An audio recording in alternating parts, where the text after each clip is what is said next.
Switch Radio Sport. This is Switch.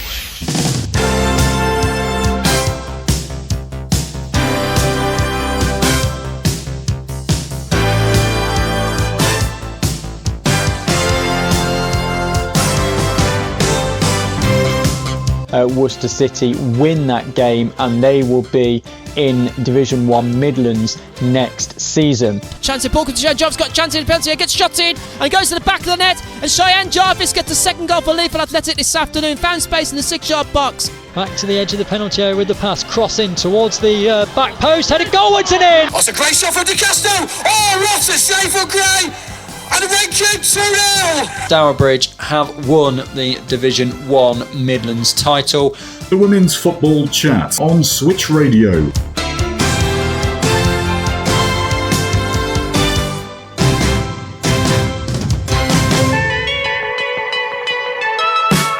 Good evening, welcome along to the Women's Football Chat on Switch Radio. Chris Gadsby with you here for the next hour, continuing the sport until 6 o'clock this evening with all of the very latest from the third and fourth tiers of women's football in England. That's the FA Women's National League. It was an almost full programme at the weekend and there's been a midweek fixture as well, so we've got plenty to bring you between now and 6pm, including a good victory for Sporting Cowser at home to Stourbridge, despite Andy Mulligan feeling that they could have had many more. I think there's been a few of our players today that have got to up their game for the next fixture that we've got against Burnley, because I don't think we were at our best, but ultimately there was enough players on the pitch with enough quality to be able to put the ball in the net at the right time. So certainly in the next couple of fixtures we can't be as wasteful as we have today. You'll hear from Sporting Cowser's Andy Mulligan between now and 6 this evening, as well as Boulmere St Michael's' Karl Henry after their win over Lincoln United. Looking at the game today, as we went into the game today, we knew that if we beat these, we've taken 36 points out of 36 points against the bottom half of the table. So, we look at that. On one hand, it's brilliant. We've done the double over everyone in the bottom half of the table.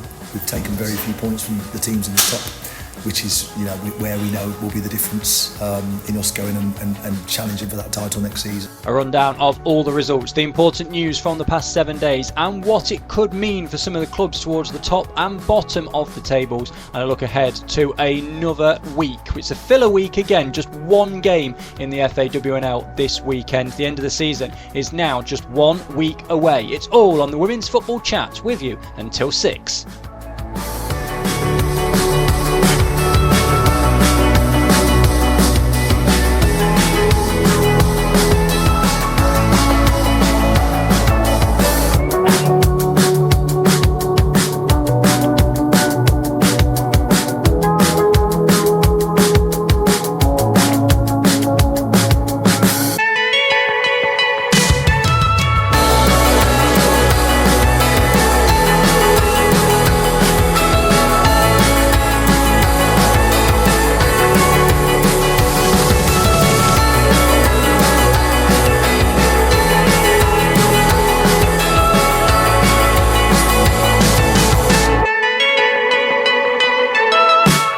So yes, plenty to bring you between now and 6 o'clock this evening with pretty much every team playing this weekend.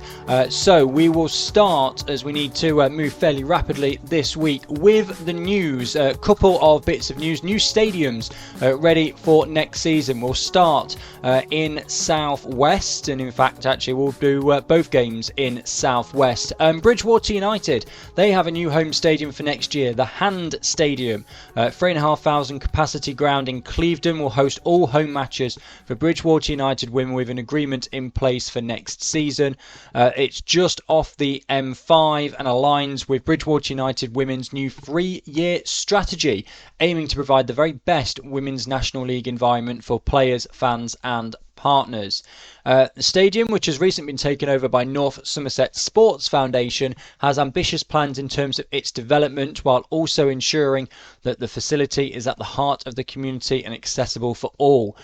It's also home to Clevedon Town FC, who play in the Men's Jewson Western Football League, and it already meets FAWNL ground grading, lots of covered seating, a robust pitch surface, player and medical areas, clubhouse, catering facilities, hospitality room and car parking, the like.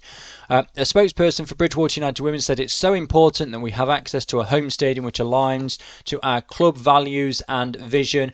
Over recent seasons, the club has been unsettled in terms of a stable home ground. However, we have remained focused on our future as a standalone women's club. So a good new base for Bridgwater United. Elsewhere in Division 1 South West, Swindon Town women, they have announced that they are playing all of their home league games at the Nigel Eadie County Ground next season, same ground as the men. The announcement comes following an exciting transition for Swindon Town Football Club, as the club will integrate to SIS grass hybrid technology. So as many other clubs have started doing, a bit of a hybrid pitch just to increase the durability. The renovations will commence in the summer ahead of next campaign. The CEO, Anthony Hall, has said that it embarks as a club on an exciting journey for everyone connected with Swindon Town, but also for Richard Wood and his women's side. Since their integration with the football club, we have seen our women's team go from strength to strength under Richard's tenure, including a County Cup victory as well as back-to-back County Cup finals. We are committed to creating the best and most elite environment for the women's first team, and it was important for them to use the county ground as their home for all of their league games next season. First team manager Richard Wood said he's thrilled by the club's commitment to play all of our home games at the county ground, a transformative step for our side. The team's performances at this iconic venue have already proven its value, driving both our on-pitch success and the team's commercial growth. This decision strengthens our ability to attract and retain top talent, which is vital for our promotion ambitions and long-term vision. Deeply grateful for Clem's genuine support and the club's belief in our project. Swindon is an exciting destination in women's football right now, and we are determined to repay this trust with success. So two sides moving to better facilities, and it looks to really be boosting them for next season. Have ones to keep an eye on, because of course with better facilities and a better ground, medical stuff, all the rest of it like that, it does increase the lure of the club for prospective new players. So two clubs that are certainly looking to make improvements. One club which is back for next season after winning their Tier 5 league is Sheffield FC. Good to have them back in the FAWNL. They won 1-0 over Chesterfield at the weekend to win the East Midlands Regional Women's Premier Division. So depending on the geography, but looking at it, they should slot in to Division 1 Midlands. They'll be one of the most northern sides in Division 1 Midlands, but that should be where they slot. But of course, who knows until that pyramid allocation comes out. So those are the big kind of three bits of news from the week that are easy to kind of report on without spending ages going into a long debate, which unfortunately we just do not have time for on this week's show. So what we will do is get straight down to it with the results from the past 7 days. This was the penultimate game for many sides, and ahead of next weekend's final day of the season. So the leagues are pretty much how they're going to be. A lot of stuff has been decided. Not a great deal is going to come down to the final day. We'll start in the Northern Premier Division, where Derby County lost to Hull City by 2-1. Hull City, good victory for them, winning 2-1.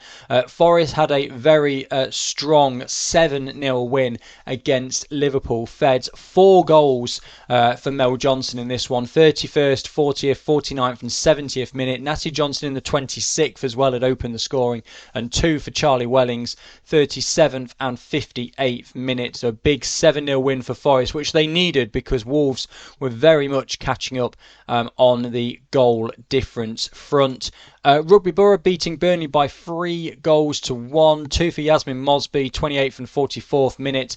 1 for Katie Morris in 45 plus 2. But Jade Richards for Burnley got one back kind of in between those, 43rd minute. So all the scoring at Kilsby Lane done in the first half. But Rugby Borough come away with the 3 points. Sporting Cowser 5, Stourbridge 0. 2 for Anya Denham in the 5th and the 77th minute. 2 for Olivia Stubbs in the 2nd and the 43rd minute. And 1 for Daisy Wickett in the 25th minute. So very fast start from Sporting Cowser, getting 2 goals in the first 5 minutes. And they were 4-0 up by half time against Stourbridge.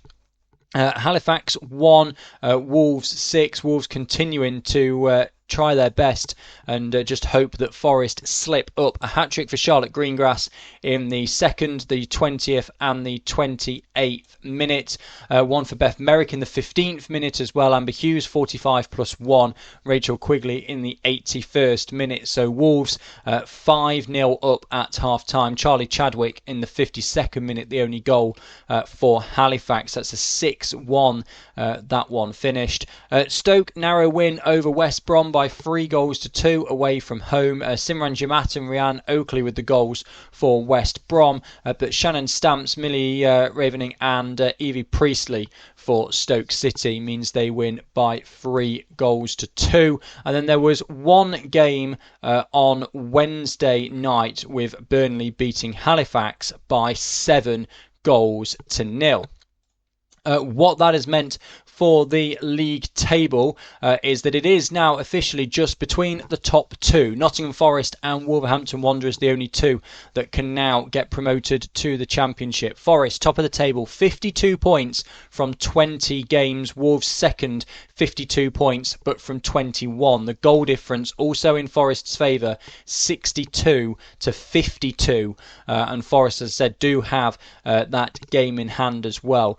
Stoke are third on 46, Burnley in 4th on 43, Rugby Borough 5th on 41, Liverpool Feds in 6th on 32, West Brom 7th on 22, Sporting Cowser after their big win up to 8th on 21 points, Hull City in 9th also on 21, drops Derby County down 2 places to 10th on 18 points, Halifax remain in 11th on 7 points, Stourbridge in 12th on 5 points, those 2 occupying the relegation zone. So yes, Sporting Cowser are now 14 points clear of the relegation zone. They are safe in the Northern Premier Division for another season after this being their first campaign in Tier 3.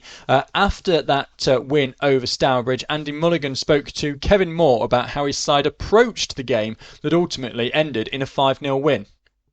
Yeah, I mean, obviously we're safe, so I think the mentality from our perspective is that you can come into these games and think, well, what are we doing? But the ambition from our perspective is to finish as high as we possibly can. We've had a points tally that we've been focused on internally the last few weeks, and that's crucial. And plus we've got a cup final, so I can only take 16 players to the cup final, and at the moment we've got 19, 20 players. So sometimes it's setting the players with a mentality to understand the bigger picture. And obviously today for us is an important fixture because we played the reverse fixture and lost 2-1. So it was a game that we came away from very frustrated and felt like we should have won. So it was important for us today to put the wrongs right and win the game and win it convincingly in a respect where we couldn't afford to let Stourbridge to get a goal and get in the game and get set and get any confidence. And I think you've seen at 2-0, we kind of took our foot off the gas a little bit, and Stourbridge had a couple of opportunities where the ball's gone in behind. And ultimately, if they score a goal there, you're in a tight game. So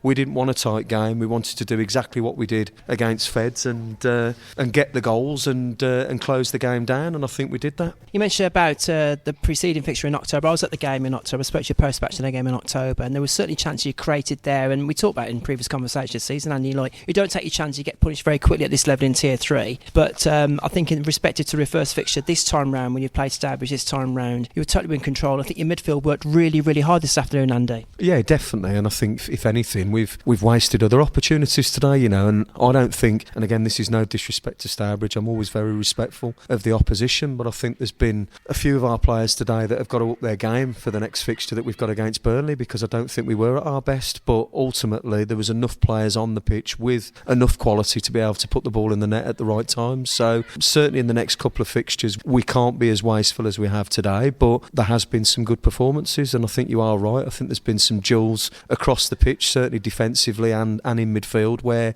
we've won, and it puts you in a strong position then to take control of the game. But they've sat in a low block, and always that can be difficult, because you end up having more time on the ball, with your defensive players than you do kind of offensive players. They kind of mob you then when you get into certain areas. So it was difficult today, with the low block, and that was consistently done through most of the game. And we were kind of expecting them to come out at us at some point, but I don't think that really happened. And again, that made it difficult to get space. Number of players I can mention with their performances this afternoon, Andy, but I want to mention especially about Tiana Russell-Cartwright, showing a lot of energy. Various times of the game, she was going from left to right hand side and trying to confuse the Stourbridge back line in particular. Is that sort of the style of play you encourage your players to be a bit creative sometimes? And obviously you've got your particular sort of game plan you want to set out when your stall is when you want to play a game of football for the 90 minutes, but you also try and encourage your players to be a bit creative at the same time as well, Andy. I think it's crucial that your team's versatile, and you've seen it multiple times today. We've moved players around, not only just in formation but also in interchanging forwards, and that's exactly what you're talking about. We were trying to get Layla Kennelly in the game, and moving Layla across, kind of from the 9 to the wing, switching her up with Stubbsy, and that's in fact where one of the goals come from, that Stubbsy coming from the right side where we'd switched her. So sometimes it works, sometimes it doesn't, but I think it just helps the player to get into the game a little bit more. And we even changed our 2 centre-backs at one point, because Sparksy was getting frustrated left centre-back because she kept playing out and kind of forcing that pass and giving the ball away, and that's where the counters were coming from Stourbridge's perspective. So, all our players are versatile. You've seen that, they've got to be able to play 2 or 3 positions, unless they're that strong in one position that it makes it impossible to move them, like the goalkeeper. Indeed, yeah, but at least Stocking, a very intelligent player, because still to be alert when they're getting forward, Stourbridge were creating chances. Good to see it. Stocking's prepared to be a rush goalkeeper and come forward to clear the ball sometimes as well, Andy. Yeah, and it's another clean sheet for her, and she's improved over the season, as all our players are. And I think if you look at the running that we've had and the run that we're now on, that all comes from the hard work that starts back in June. It's not the hard work that starts in January, and I think for us it's just been consistently doing the right things. And I think if you do that over a period of time, like Elise has with Lucy, the goalkeeper coach, then she's going to improve, and she was alert to that. I think in the first half there was a shot that nearly caught her, and in fact in the reverse fixture did catch her. Daisy's put one in over her, so we were very mindful today that weren't going to happen. And we'll touch on the forthcoming games in a moment, Andy. Let's look at the bench options, because you're quite right, in the game of this sort of nature, you do utilise your bench as well, and players you brought on: Maya Clark, Annabelle Davis, Evie Hughes, Amelia Hiscox, Lacey May Cook. Players like May Cook and Maya Clark I haven't seen so much this season, but I was very impressed with Maya Clark when she came on. You've got some energy on that bench there. When you bring them on, they can affect the game. When you can sense your opposition are getting slightly more tired towards the latter stage of the second half, Andy. Yeah, definitely. And obviously there's 2 players that haven't got on there, unfortunately. We've brought, Ruby Shaw and Molly Philpott haven't got on today, which gives you more pace and more options, but it's different players for different games. We've made that very clear to the squad. You need some quality coming off the bench, but we haven't had that all season, Kev. And I've said this multiple times, we've used the most amount of players across the league, and it's took us to this point to get some stability within the squad where you can mix it up and change it about and bring players on to do different things. So yeah, of course bringing them players on helps, especially if you've got a couple of players that aren't quite at the races. On your rise then, Andy, Burnley to finish off your league campaign, an away fixture, and then the match of Stoke City in the cup final as well, the Staffordshire County Cup final as well. So we talked in other conversations about, you thought like a target for the club was to try and retain the cup, but also retain your tier 3 status. So part 1 of the double has been done, and let's hope it's going to be a successful double for yourself and the team when you play Stoke City in May. But what's key and very crucial for yourself in your squad, really, and I know that you'll reiterate this point to them many times over the coming weeks, saying more work to be done. Tough challenge against Burnley, but a challenge your players will relish. They can sort of play the sort of football we want them to play, because you're playing the Burnley side, and they look forward to the cup final in May as well, Andy. Yeah, definitely. Lots in there, Kev. But yeah, in terms of retaining the cup, it's going to be difficult. Stoke have had a fantastic season and they've recruited really well. So, we know that's going to be difficult, but ultimately that's what we're in these games for. And the girls are fully focused on Burnley next, and it's another great experience. We've had the opportunity to play at the City Ground. We've had the Hawthorns, now Turf Moor. It's fantastic, but it's only fantastic if you go there and you perform. So from our perspective, we're going into that on another win, another clean sheet. sheet, but we know we're going to have to be at our best for that Burnley game. And in terms of the Stoke game, it's a big ask, but we're the holders. We'll certainly be going there and making it as difficult as we possibly can, and we'll have a couple of ways of playing to be able to make that cup final as competitive as we possibly can, but we are the holders, so we've got to go in with that level of confidence. Well, a big thank you to Andy for taking the time out to speak to us on Switch Radio. Much appreciated as always. Let's move through to the Southern Premier Division. There were just 5 games in the Southern Premier Division this weekend. Billericay Town losing to Oxford United by a 1-0. Only goal in this game, 9 minutes from time. Phoebe Poole with the marker for Oxford. Ipswich Town, convincing victory for them away at MK Dons. They win by 11-0. Sophie Peskett with 6 on the day. Lucy O'Brien with 2. Natasha Thomas with 2. And Ella Rutherford with 1 as well. So Sophie Peskett adding to her goal tally significantly over the course of the afternoon. Plymouth Argyle, a valuable point for them perhaps against AFC Wimbledon. They draw 2-2. Panagota Papaneonu in the 33rd minute and Georgia Wilson in the 65th minute for Plymouth Argyle. AFC Wimbledon rescuing a point really. Ashley Hinks in the 55th minute, but an equaliser in the 94th to Kelly Jade Whelan means that that's what denied Plymouth all 3 points, and that as well could be significant come the end of the season. Watford 4, Gwalior United 0. Goals for Watford here. Ellie Head in the 37th minute, Madison Perry 47th and 68th minute, Florence Fife in the 90th minute with the goals for Watford. And Hashtag United deny Ipswich the title for another week, beating Exeter City by 2-0. What that means for the table. The Southern Premier Division actually has what you could argue is the most interesting conclusion on the week on Sunday, because they've got stuff still to be decided at the top and at the bottom of the table, although the stuff at the top is pretty much determined anyway. Ipswich Town are top of the table with 51 points with a game to go. Hashtag United are second on 48 points. However, Hashtag United have a goal difference of 35. Ipswich Town have a goal difference of 71. So for Hashtag United to get promoted to the Championship a week on Sunday, they need to win, have Ipswich Town lose and overturn a 36-goal swing in the goal difference. Are Ipswich Town about to lose 18-19-0? No, they are not. So although it is not mathematically set in stone, Ipswich Town are promoted to the Championship, you're not going to get particularly good odds on Hashtag United going up. Watford are in third, their upper place after their victory over Gwalior United, and Exeter City's defeat to Hashtag has dropped them down to fourth. Neither of those can still win the title. Oxford United in fifth on 39. Then there is a big drop down to Lewis in sixth on 28. AFC Wimbledon also on 28 in seventh. Cheltenham Town 23 points in eighth. Gwalior United 22 points in ninth. They are now safe for another season. Billericay Town's defeat and Plymouth Argyle's draw means that both of those sides can only reach 20 points. And Gwalior United already being on 22 means they are safe. So towards the bottom is where it's going to be interesting next week. Of course, we'll run through all of this on next week's show in much more detail. But Billericay Town on 17 points and a minus 27 goal difference. Plymouth Argyle 17 points and a minus 30 goal difference. So it's a case for Plymouth Argyle of needing to beat Billericay Town's result next weekend. Say Plymouth Argyle against Gwalior United, Billericay Town against AFC Wimbledon, and that is going to be a very interesting one to keep an eye on next weekend. Right, let's move through then to Tier 4, we'll go to Division 1 Midlands. Barnsley Women's 3, Worcester City 3. Good point for Worcester City here.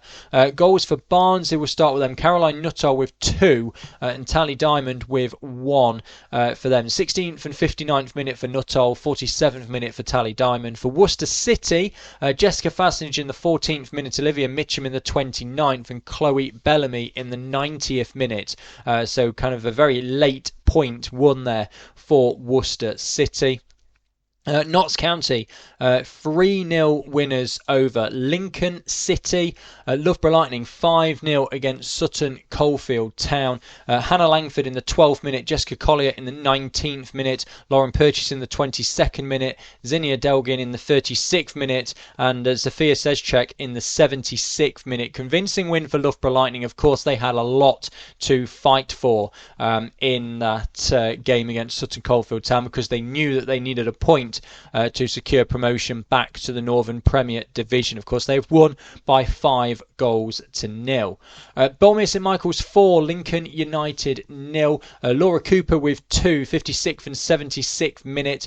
Keely Davis 83rd and 89th minute. So brace for both of those has given Bolmere St Michael's the 4-0 win over Lincoln United. And Solihull Moors defeated by 7-1 to Northampton Town. Georgia Neath with the only goal for the home side, but a hat-trick for Jade Bell, 62, 73 and 85. A hat-trick for Kimberly Farrow, 1st, 53rd and 71st minute, +1 for Faye Noble, means that Northampton Town win by 7-1. What that has meant for the league table. So actually, in Division 1 Midlands, everything has been decided. Loughborough Lightning are champions of the division and will be in the Northern Premier Division next season. They are 6 points clear of now Northampton Town, who are in second with just 1 game to go. Peterborough United dropped down to 3rd. They didn't play. They had their 21st game last week. So Northampton Town making best use of their game in hand. Leafield Athletic are guaranteed to finish in 4th. They are on 45 points. Bolmere St Michael's are guaranteed to finish 5th on 41 points. Notts County are currently in 6th on 31. Barnsley Women's in 7th on 30. Sutton Coldfield Town in 8th on 25. Lincoln United 9th on 22. Worcester City 10th on 10 points. Solihull Moors had to win. They didn't do so. They are now relegated to Tier 5 with 5 points from their 21 games. Lincoln City with just 1 point from their 21 games. So not only is Division 1 Midlands all done and dusted in terms of promotion and relegation, but because of the changing goal difference and things like that, there's actually only 4 teams that can swap positions when it comes to the final standings on the last day of the season. Peterborough United and Northampton Town could switch, and Notts County and Barnsley Women's could switch. Everybody else is locked in to where they are for the end of the season. So, as I said there, Bolmere St Michael's guaranteed to finish 5th after winning their final home game of the season against Lincoln United. And after that game, here's what Karl Henry had to say to Joe Skelton. Really pleased. Last home game of the season. You want to get a result, don't you? And I thought first half we didn't bring our level. And second half I thought we were excellent. We responded. We had a chat at half time, and I thought second half the girls went out and we put in a good performance. Some quality strikes as well. Cooper got some brilliant goals as well. Talk us through, because they're some brilliant strikes, wasn't they? She scored 2 brilliant goals, and I said to Coops before the game actually, when we played these at their place, Coops was brilliant. She played midfield that day, and she absolutely ran the show.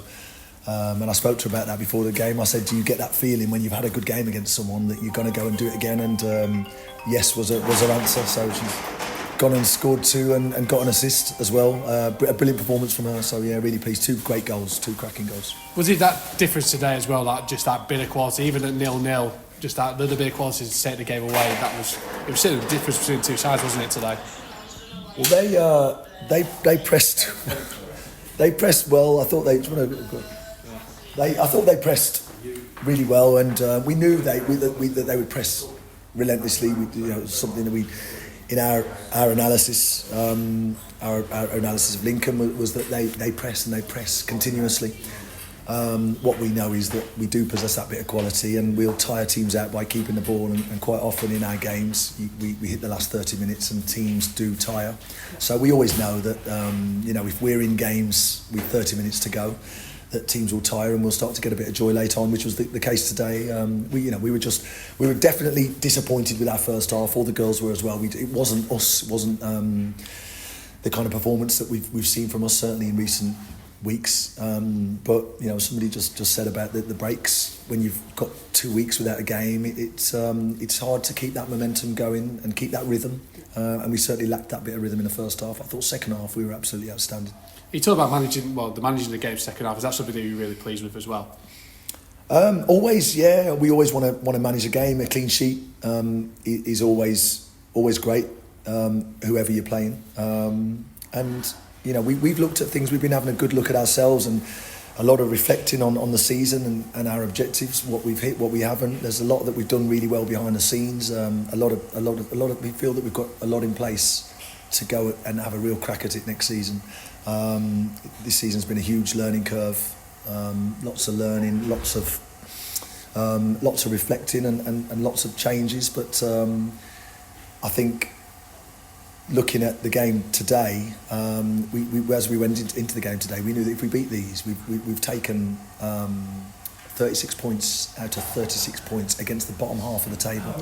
So we look at that. On one hand, it's brilliant. We've done the double over everyone in the bottom half of the table. We've taken very few points from the teams in the top, which is where we know will be the difference in us going and challenging for that title next season. So overall, really pleased with today. Especially pleased with the second half. Some fantastic goals, and we're looking forward to next season. We've seen Luna Joyce went off injured. What has been the overall assessment? What have you heard from the trainers? We don't know. We're just going to have to wait and see. But she's swung a free kick that we've worked on, one from the training ground, and she's just not connected with the ball. So she's in a lot of pain, and we'll have to wait and see. Give it a couple of days.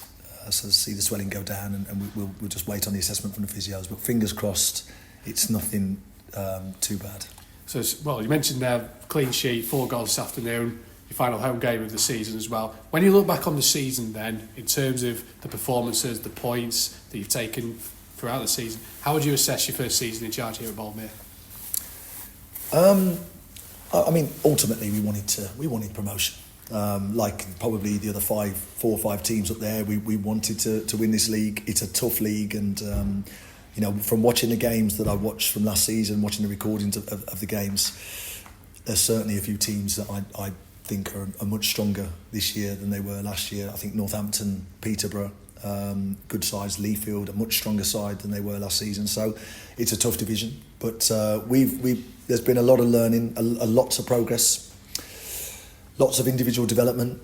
We've got a fantastic group, lots of ins and outs as well. It takes time to gel, but we've got a really good group of girls. We're really proud of the players that we have and of the effort of everybody involved. I've said that in my programme notes today. It's been a real collective effort, and we can see a lot of progress.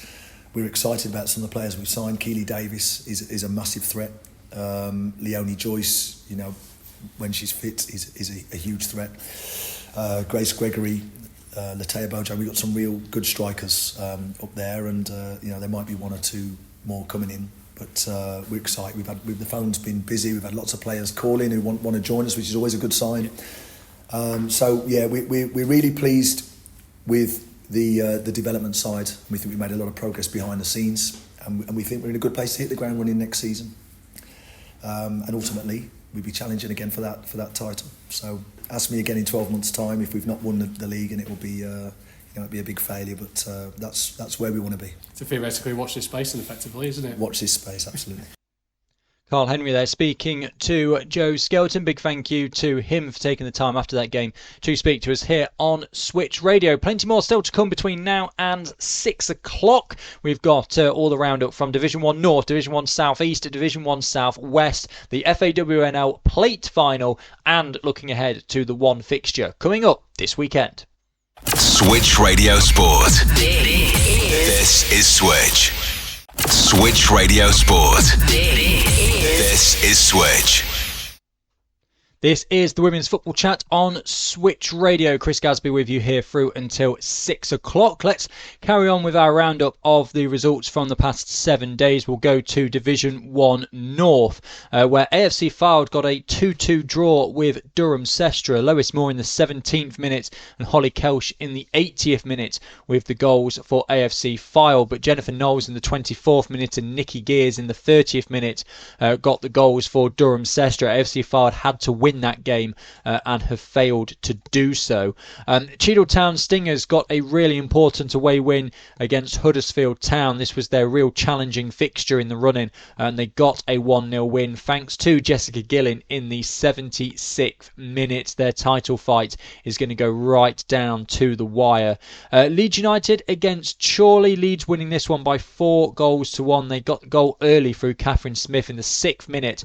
She then got her second in the 52nd minute. Shauna Legg in the 44th, Amy Woodruff in the 76th meant that Leeds just had an unassailable lead over Chorley. Faye Stanhope in the second half getting Chorley's only goal of the game.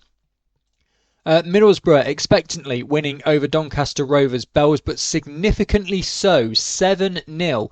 Millie Bell, Amani Maxwell, Jessica Met, 2 for Lauren Robson, 1 for Ellen Turnbull and 1 for Casey Elson, meant they beat Doncaster Rovers Bells by 7-0, and that could prove to be significant. We'll come on to that in just a few moments' time. Norton Stockton Ancients 4, Barnsley 0. A brace for Bianca Owens, 62nd and 64th minute for Norton. Sophie Hodgson in the 29th, Sophie Tierney in the 7th minute meant the Norton Stockton Ancients won against Barnsley somewhat convincingly.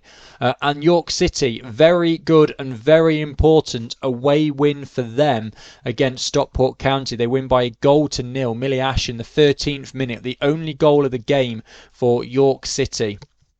And they win by 1-0, which has done, well, everything they needed to do in the fight against relegation. Plenty of movement in Division 1 North, but let's start towards the bottom. AFC FAWNL and Doncaster Rovers Bells, they both needed to win in the end because York City beat Stockport County. Then even if they had won, it wouldn't have mattered. Doncaster Rovers Bells and AFC FAWNL both on 14 points, both on a minus 24 goal difference, but both relegated to Tier 5 for next season. Let's work from the bottom up then, since we've started down there. York City 21 points are in 10th. Stockport County 22 points are in 9th. Norton Stockton Ancients 23 points in 8th. Barnsley 23 points in 7th. So all in the back end of the season, back half of the season, we've been talking about how tight the bottom half of Division 1 North is. In the end, Doncaster Rovers Bells and AFC FAWNL just fell away from the rest of the pack very slightly. But then you look at York City 21, Stockport County 22, Norton Stockton Ancients 23, Barnsley 23, Durham Sestra 25. 5 teams separated by just 4 points from 6th down to 10th. So really tight and compact Division 1 North this season. Huddersfield Town, they're down a place into 5th on 36 points. Leeds United are up to 4th on 38 points after their victory over Chorley, who remain 3rd on 40 points. Now the 2 teams that can still get promotion to the Northern Premier Division, Middlesbrough and Cheadle Town Stingers. What is significant from the weekend's games is that because of Cheadle Town's narrow 1-0 win over Huddersfield Town, but Middlesbrough's big 7-0 win over Doncaster Rovers Bells, it's that Middlesbrough now have the top spot on goal difference. Both teams on 48 points. Middlesbrough with 29 on their goal difference. Cheadle Town Stingers on 26, which means that in order for Cheadle Town to get promoted from Tier 4 to Tier 3 at the first time of asking. They are going to have to either beat Middlesbrough's result or match it if they both win, but Cheadle will have to win by a margin that is 4 goals greater than Middlesbrough's winning margin. Middlesbrough have the upper hand in terms of goals scored by 6, which means that Cheadle will have to better them by 4 and win it outright on goal difference. They cannot rely on the goals scored tiebreaker. Cheadle will go into their final game of the season, which is against AFC FAWNL, with that knowledge that they've got to score a bucket load of goals. Middlesbrough will also be trying to do the same and see how close those two sides come by the end of the afternoon of the 27th. But that's the situation in Division 1 North with just one weekend to go. Relegation spots confirmed, but what a title fight we will have in store next weekend. Right, let's go to Division 1 South East. Actonians losing to Norwich City by 2-0. Freya Simmons and Ellie Smith with the goals for Norwich City. AFC Sudbury drawing with Dulwich Hamlet 1-1. Jessica Francis-Weir in the 8th minute put Dulwich in front, but AFC Sudbury's Yasmin Drake equalised in the second half. A good victory for London Bees against Ashford Town. 5-0 they win. 2 for Millie Isherwood, 1 for Shamoy Campbell, 1 for Hayley Hoare as well, and an own goal in and amongst all of that as well. So a 5-0 win for them. Queen's Park Rangers against Cambridge United. Queen's Park Rangers winning by 4-1. Courtney Ward-Chambers, Emily Hill, Billy Brooks and Jess Leach with the goals for QPR. Sarah Wiltshire with the only marker for Cambridge United. We said early on in last week's show that Real Bedford, they just needed a point to secure the title, and that they were playing London Seaward. It was likely they would get that point. They certainly did, and they capped off a remarkable season at home in front of their own fans with the Division 1 South East Trophy after an 11-1 win over London Seaward. Amber Gaylor opened the scoring in the 2nd minute. She then got another one in the 52nd minute. There was a hat-trick for Abby Benstead, 32, 48 and 80. A hat-trick for Sophia Stovold, 14, 22 and 60. Layla O'Brien in the 41st. Nicola Puddick in the 34th. Amy McLean getting one as well. 3, 6, 8, 9, 10. That's all of them. Sarah Roberts with London Seaward's only goal of the game. But Real Bedford not the only double-digit winners last weekend, because Chatham Town beat Chesham United by 10-0. Braces for Amelia Woodgate, Millie Rayner, Otesha Charles, and then one each for Jasmine August, Lucy Jones, Megan Massauk as well. And there should be another one in there, which I'm going to assume is an own goal, but it's not been recorded. So a big win for Chatham Town as well. What it means for the South East table is it's another league where everything has already been decided before the final day. Real Bedford are champions and will be playing in the Southern Premier Division next season. Norwich City are second on 44 points. Chatham Town third on 42. Those two could swap, but they will finish second and third. London Bees in fourth on 38 points. Queen's Park Rangers in fifth on 36. Actonians sixth on 31. AFC Sudbury seventh on 31. Dulwich Hamlet in 8th on 26. Cambridge United 9th on 24. Chesham United 10th on 18. And Ashford Town 11th on 8. London Seaward 12th on 4. So Ashford Town are now confirmed after that win over London Seaward last week, and then both sides losing this weekend. Ashford Town are confirmed in 11th, which gives them that opportunity, if geography works in their favour, with other teams getting relegated trickling through the pyramid, that they could be offered the reprieve to stay in Division 1 South East. But with the championship finishing after the FAWNL, we are in this awkward situation where we might not know the geography of those teams before the end of the FAWNL season. Let's move through then into Division 1 South West, where Bournemouth Sports lost to Bridgewater United by 2-0. Manfi Sharp and Abby Carslake with the goals for Bridgewater United. Maidenhead United, a good win for them away at Keynsham Town by 2-1. So a very good 3 points for Maidenhead United. Portishead Town, they had to win against Moneyfields, but they lose by 6-1. Carly Norman with the only goal for Portishead Town, but for Moneyfields, it's a goal for Charlie Wilson-Wilton, Olivia Vendetto, Lucy Cooper, Brittany Gill, and 2 for Shannon Albury. Southampton Women's losing by 3-0 against Abingdon United.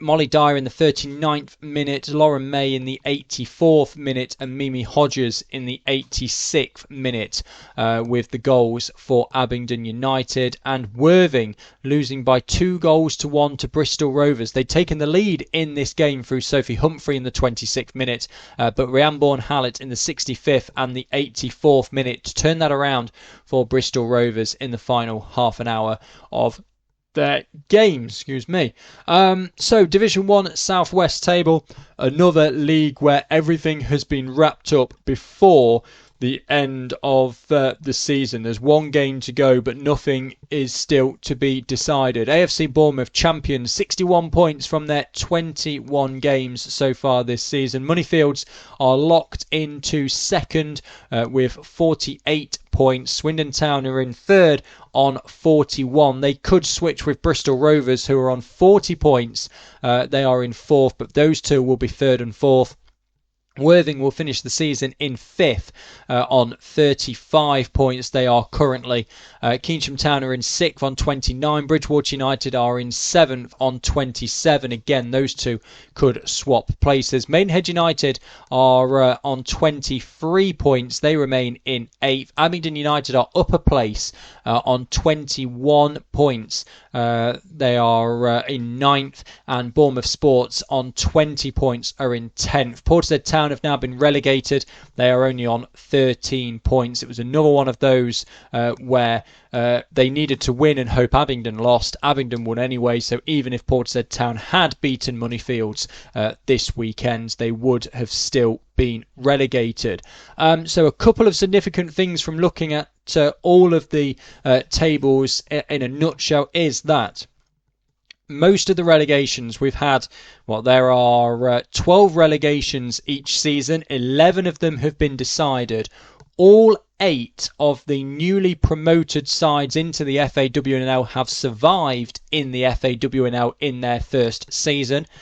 Also, the 4 teams promoted from Tier 4 to Tier 3 have survived in Tier 3 after their first season. So some good, strong kind of growth from those sides. They have been able to go up, put on a good showing this season and survive there for another season. They'll be hoping that they can build on that.